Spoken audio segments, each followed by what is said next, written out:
I'm Dr. Mitch Harlan, and welcome to the Truth Talks podcast. We are recapping Trafficked, Ashley's story. Yes, sir. Wow.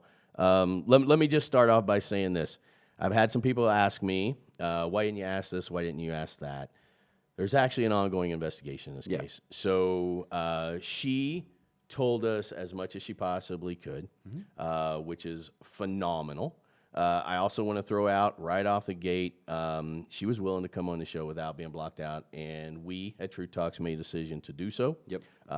Because this is a dangerous world when it comes to trafficking. Oh, yeah. And we certainly were not going to expose anybody for any potential backlash. Anything. That's not our motto here. We're not sensationalizing everything. So that was our decision. So there's always somebody that's going to say, well, why wouldn't she show her face, right? That was absolutely 100% our decision to do that.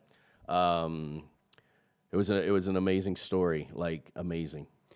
It was, and I mean, I can't even imagine the courage it's got to take to come on and tell your story and talk about the things that Ashley talked about. You know, I don't know. I can't imagine what that takes emotionally and mentally. Well, you know, we always do our takeaways, right? Right. What was your biggest takeaway? So I'm just going to parlay off what you just said there. My biggest takeaway in this case was the fact that I know that she's getting married to a wonderful human being and very successful individual and super great person. And I think so many of these people, they get in that situation and they are a victim of a horrific thing and they never come out of that. Sure. And so what makes me feel incredibly good about this story is I know where this is ending for her. And so that just makes me incredibly proud of her, that she was able to set that demon aside, that all took place, and is now getting ready to live this just amazing life. And she's accomplished herself. Yeah. But again, as in protecting identity and so on and so forth, Sure. that I'm going to leave it right there. Yeah. No, I agree, and I think you know, to your point there, she does not let this define who she is. It's just a part of her life that has made her the person she is today, I think. So, but she does not define herself as Ashley, the human trafficked victim. It's a piece of her life that she's dealing with, and grateful enough to come on and tell other girls how not to fall into that. right. Well, and I gotta believe it's just in talking to her a little bit off camera and stuff, and you know, you knowing her a little bit more personal, is there's almost probably a therapeutic side to telling that story.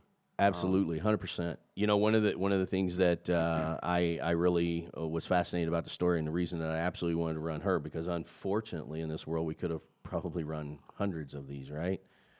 In her particular story, though, what I really enjoyed about it is if you Google human trafficking, especially her demographic age, you get this kind of list of 1 through 10, and it's exactly how it happened to her. And so that is what I really wanted our listeners to get a feel of, is literally that information from the contact to friending them to then, you know, gaining that trust and then bringing them somewhere, and then how quickly that turned around. In 24 hours from time her plane lands, she's a trafficked victim.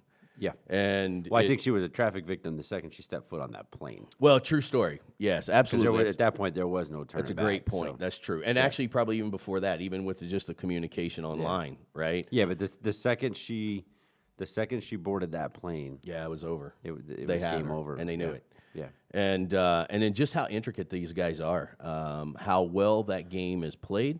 This is an organized crime. Yeah, You know, this is, this isn't. These aren't just random guys in white vans, you know, picking kids up. This is a organized, clandestine group that knows what they're doing, and they're very good at it. And they have, you know, as we learned, and we're learning through, you know, what little bit the media is willing to report on it, we're learning that there are some super powerful, high-profile people behind this. that's why I don't think that's why it is as big as it is without being as discovered as it is. Yeah. There's too many big people that'll go down in this type of situation. one of the things we talk about is, in Truth Talks, it's if we save one, we've done our job. Sure. And I had a conversation with my daughter. My daughter watches all the podcasts, right? And excuse me, so do my boys. But she comes down and she's asking me, she goes, Dad, okay, I have a bunch of questions on here. I think one of the things that's important to know is that with that discussion that we had, and you've alluded to this before as well, we think sex trafficking or human trafficking is something different than it really is. And there are those that just get kidnapped, get taken out of all these places. In her case, though, it was a very quasi-benign beginning to a very tragic ending, of which she completely turned her life around, which I'm very proud of her for doing that.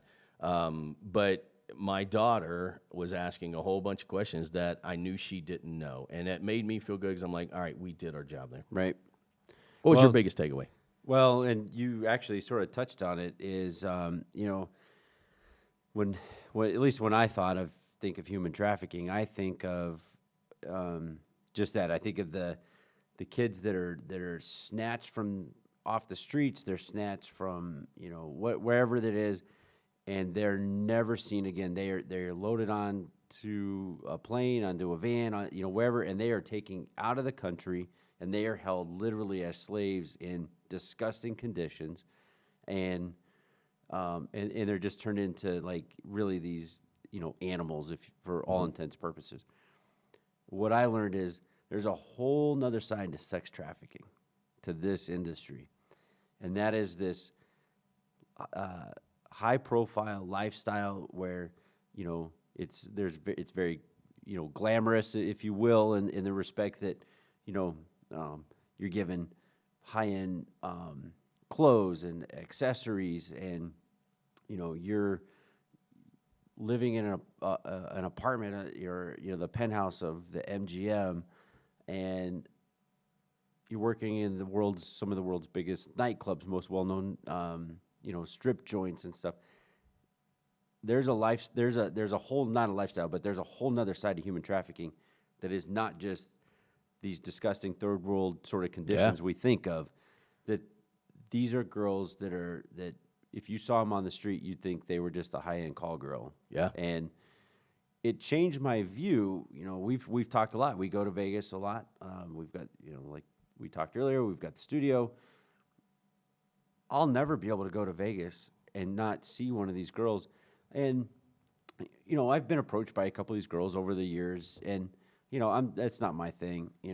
I just assumed they were just, honestly, just being honest here, it's Truth Talks. Yeah. I assumed they were hookers. Yeah. And now I look back and go, oh my God, what if one of them was a human trafficking victim? Which makes you wonder how many of them are. I don't know how I would convince my wife that that's why I'm talking to this girl. Yeah, no, it's a true story. But it does kind of make you think that, man, did I miss a sign? So it's something else that I think we absolutely must touch on. And again, we hope people pick this up out of the podcast. But this isn't just all men getting these people. They have women in there too that are helping them, and so that can cause you to trust a little bit more, because then they have these madams and they have all these things, and so what, we've got to get out of the stereotypical what it looks like, and that's why we do Truth Talks podcast. She told it exactly how it happened. Yes, it was this guy that got him there originally, but then it was these women that took her around and shopped and did all this stuff. And helped build that trust.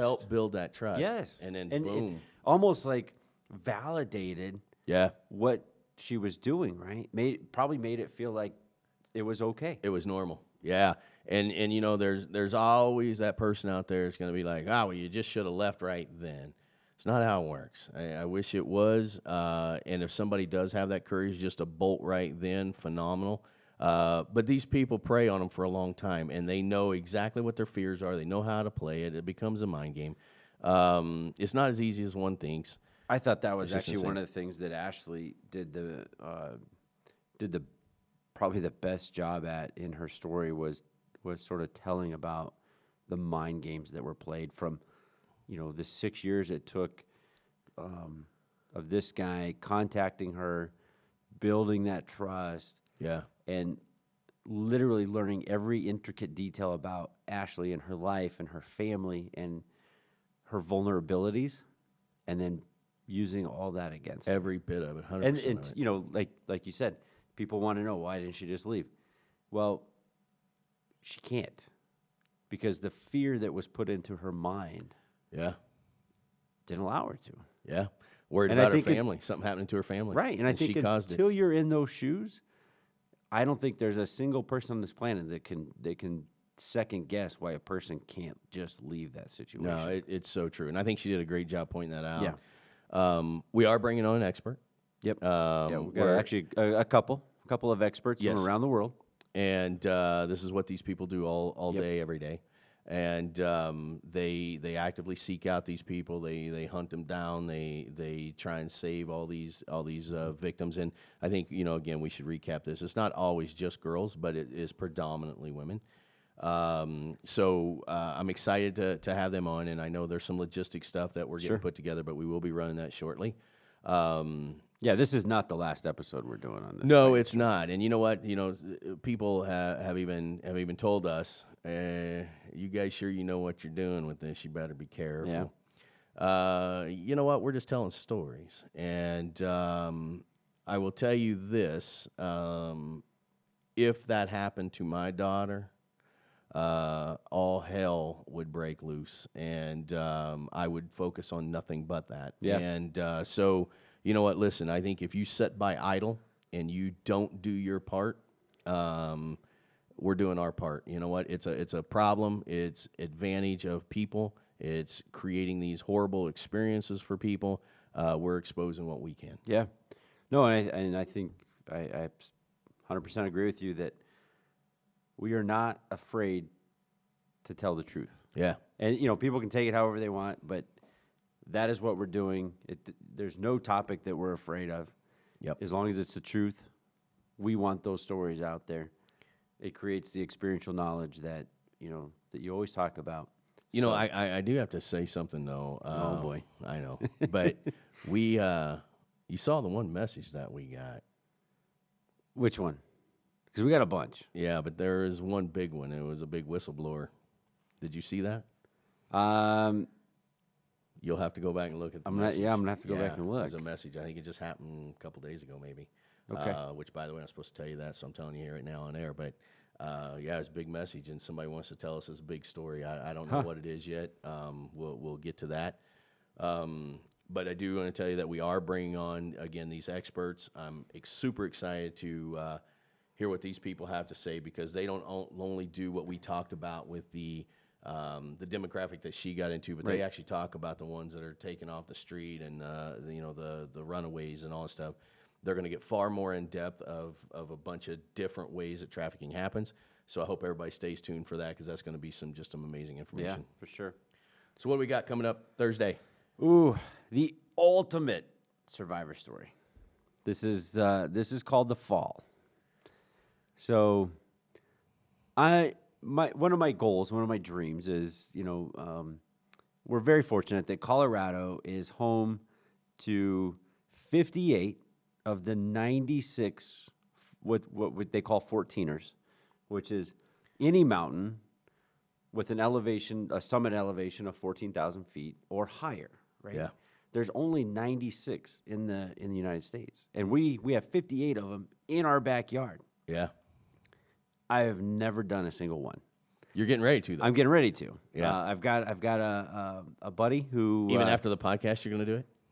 actually after the podcast, I'm more excited to do it. Now we won't be doing Crestone Peak. It's our first one, I can tell you that. But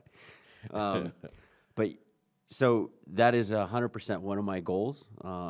And I don't know if I'll get all 58 in my lifetime, but one of the greatest fears I think any person that does this is falling. And that's what we do with True Talks, right? So this story comes in.